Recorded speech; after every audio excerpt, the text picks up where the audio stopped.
For fractions are really just unsolved division problems. So 1 over 5 is really 1 divided by 5. So we're going to write it like this. We're going to do some long division here. So 5 into 1. 5 doesn't go into 1, so we're going to put a decimal, put a couple zeros up here. Put the decimal right above here. We're going to put the quotient. That's very important. So 5 into 1 goes 0 times. But 5 into 10, that goes 2 times. So it's 2 times 5 is 10. Draw the line, change the sign, subtract. Yay, no remainder. So the answer here is 0.2. That one's done. That's awesome. Okay, 7/8 is like 7 divided by 8. That means we're going to go 8 into 7. And I know 8 doesn't go into 7, so I'm going to put, a few zeros here. Okay, remember big thing is I'm going to put the decimal above the decimal there.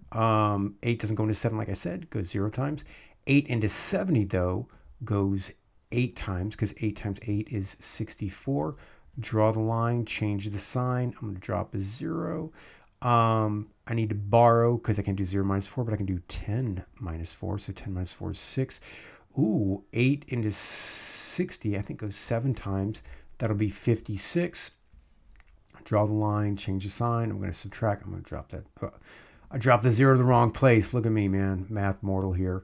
Man, we can't do 0 minus 6, but we can do 10 minus 6. I'm going to borrow a little bit.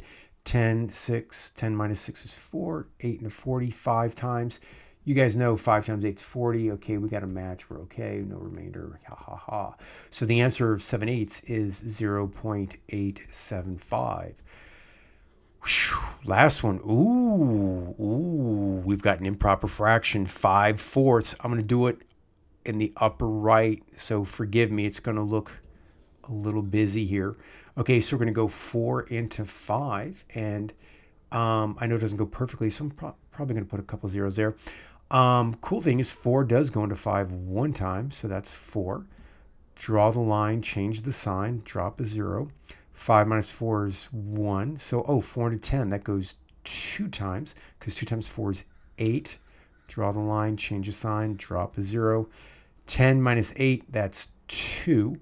4 into 20 goes in 5 times, because 5 times 4 is 20. Oh, cool, we got a match. It's perfect, no remainder. So the answer to that is 1.25. So 5 over 4 as a fraction is equivalent to 1.25 as a decimal number. Okay, guys, good luck with this. And we're going to talk about converting fractions to decimals with repeating decimals in the next lesson.